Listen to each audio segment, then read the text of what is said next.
first of all, recognizing the horrific persecution that has gone on for far too long, targeting Falun Gong practitioners, but also recognizing that we as Canadians should be and can be taking action to respond to this persecution.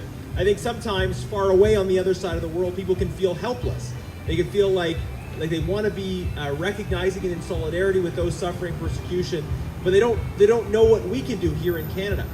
And the message I want to emphasize today is that there are specific things that Canadians can do, that our Parliament can do, to respond to and combat the persecution of Falun Gong practitioners.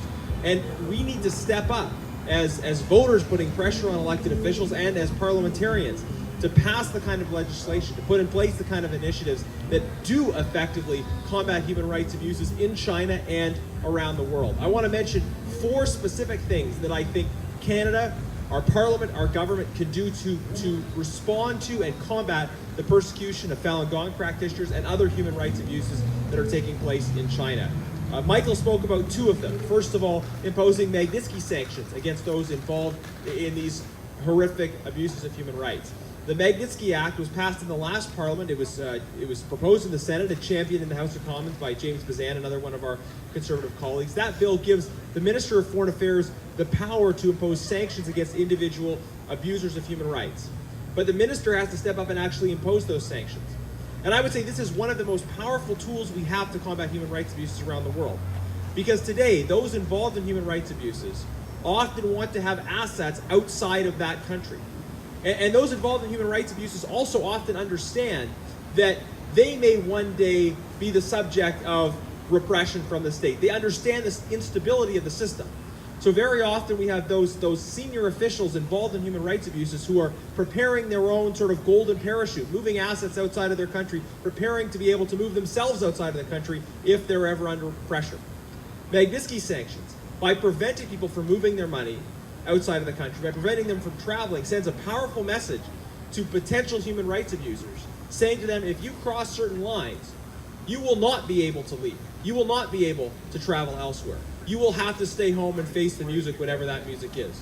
So the use of Magnitsky sanctions is a genuine and powerful deterrent. It's not just a symbolic measure. It really stops officials from abusing human rights when they know they may be subject to Magnitsky sanctions.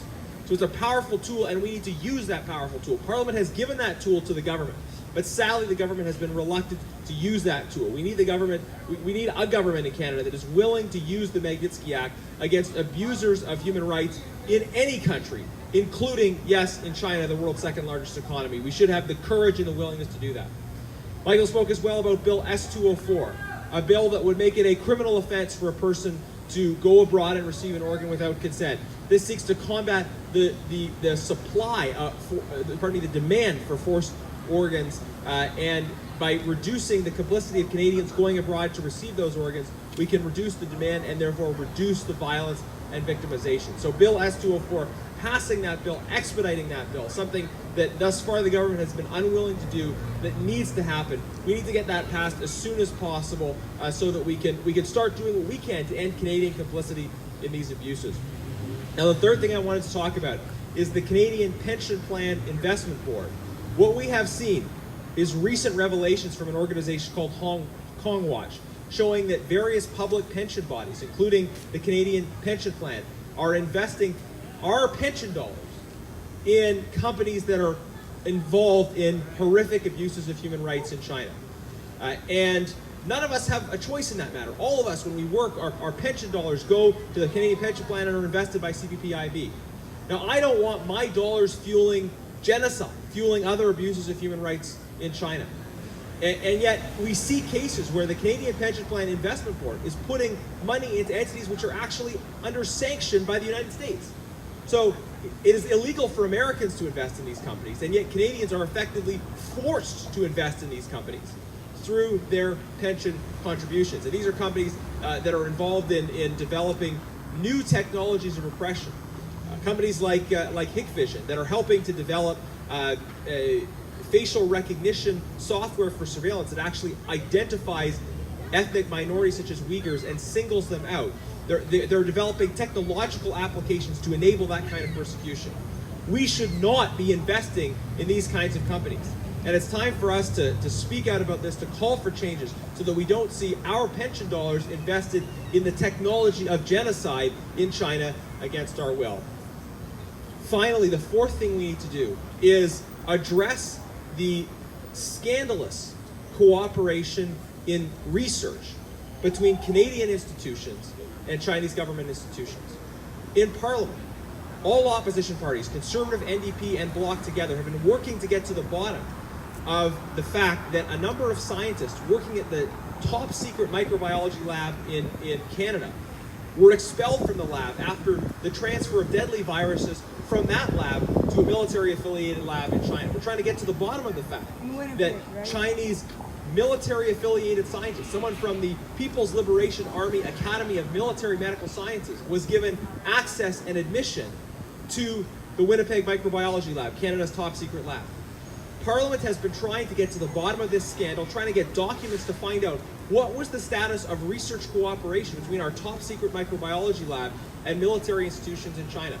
The government has steadfastly refused to hand over documents demanded by Parliament. The Speaker of the House of Commons ordered that those documents be handed over. The government refused to hand them over, and now we have the current government of Canada actually taking the Speaker of Parliament to court to try to prevent the handover of documents that have been requested by the people's representatives, again, by all three opposition parties working together. Now this is critically important for our own national security, for biosecurity. It's also important as we try to get to the bottom of various human rights abuses.